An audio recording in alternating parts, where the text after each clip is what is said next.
सर्व पक्ष रॅली करतात, सगळे भारताचे नागरिक करतायत आणि सगळे ह्या विषयावर एक आहेत.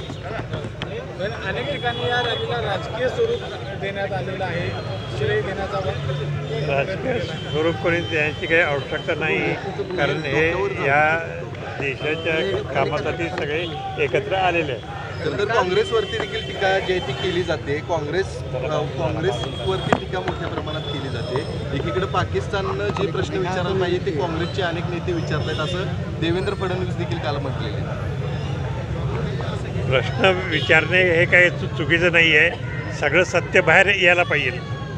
विशेष अधिवेशनाची मागणी विरोधी पक्षांकडून होते, मात्र त्याला सत्ताधाऱ्यांकडून प्रतिसाद मिळत नाही अशी स्थिती आहे. विशेष अधिवेशनाची मागणी यापूर्वीच केलेली आहे काँग्रेस पक्षाने, पण त्याच्या तारखा काही मान्य तरी झालेलं नाही आणि तारखाही काही ठरलेलं नाही. काँग्रेस पक्षाच्या वतीनं जे आपल्या सैन्यानं कारवाई केली आणि देशाचा अभिमान स्वाभिमान उंचावला, त्यासाठी देशभरामध्ये अशा पद्धतीच्या यात्रा करण्याचं नियोजन आहे.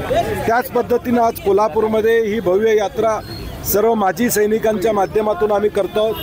शाहू महाराजांच्या समाधीस्थळाला अभिवादन करून आम्ही बिंदू चौकात याचा समारोप करणार आहोत. श्रीमंत छत्रपती शाहू महाराज आणि आम्ही सगळेजण या यात्रेमध्ये सहभागी आहोत.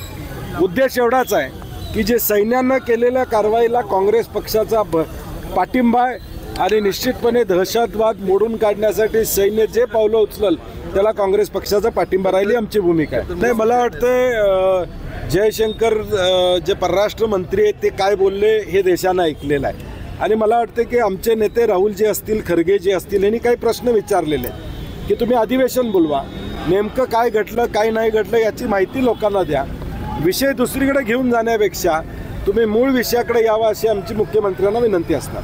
तर यामधून काही चुकीची माहिती देखील दिली जाते. नाही, ते आता भाजपच्या वतीनं या ठिकाणी चुकीची माहिती देण्याचा प्रयत्न होतोय, परंतु आमची काँग्रेस म्हणून भूमिका सैन्य दलाला पाठबळ देणं, सैन्य दलाच्या पाठीमागे राहणं आणि या कारवाईमध्ये ताकदीनं त्यांनी अजून कारवाई करावी अशी आमची अपेक्षा.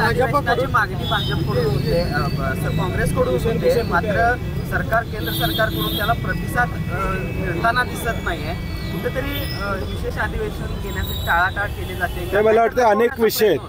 ज्यावेळी सीज फायर झालं त्यावेळी डोनाल्ड ट्रम्प अमेरिकेच्या राष्ट्राध्यक्षांनी ते जाहीर केलं, आमच्या देशातल्या पंतप्रधानांनी ते जाहीर करावं अशी अपेक्षा होती आणि म्हणून सर्वसामान्य लोकांची इच्छा आहे की नेमकं सीज फायर झालं का नाही झालं, त्याचे मुद्दे काय ते लोकसभेमध्ये जनतेला कळलं पाहिजे आणि तुम्ही जे काय केलेलं आहे ते उघडपणे सांगितलं तर आणखीन सैन्य दलाला या ठिकाणी आधार मिळेल. या सगळ्या कारवाईनंतर ऑपरेशन सिंदूर नंतर तत्कालीन पंतप्रधान इंदिरा गांधी यांच्या देखील पोस्ट व्हायरल झाल्या होत्या.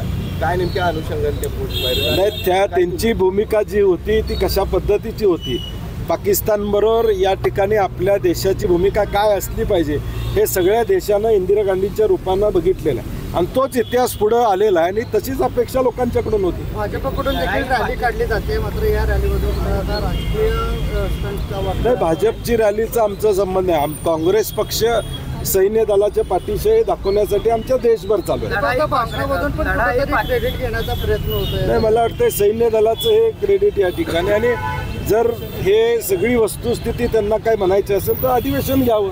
लढाई पाकिस्तानसोबत, मात्र भाजपचं टार्गेट अजूनही गांधी परिवार आणि काँग्रेसच दिसतंय. त्या पद्धतीची वक्तव्य भाजपच्या नेत्यांकडून होतात. नाही, त्यांना माहीत आहे की या परिवाराचं बलिदान माहीत आहे, या देशासाठी केलेलं कार्य माहीत आहे, काँग्रेस पक्ष म्हणून केलेलं काम असेल किंवा स्वातंत्र्यपूर्व काळापासून केलेलं योगदान असेल, हे कुठंतरी पुसून टाकण्याचा प्रयत्न आहे. परंतु शेवटी या देशातली जनता सुज्ञ आहे, खरं काय आणि खोटं काय या देशातल्या जनतेला कळतं. सैनिकांच्या सन्मानार्थ रॅली काँग्रेसने काढलेली आहे, मात्र भाजपचे काही मंत्री आक्षेपार्ह विधान करतात सैनिकांच्या. नाही, आता विजय शाहचं विधान बघितलं आपण, त्यांचा राजीनामा सुद्धा त्या ठिकाणी घ्यायचं धाडस भाजपचं नाही आहे. मग सन्मान किती ठेवतात हे सगळ्या देशानं त्या ठिकाणी अनुभवलेलं आहे आणि म्हणून हे दाखवायचे भूमिका भाजपची आहे. आमचं मात्र प्रत्यक्षरित्या सैन्याला पाठिंबा ही आमची भूमिका. अशाच ताज्या अपडेटसाठी महासत्ता न्यूजला सबस्क्राईब करा.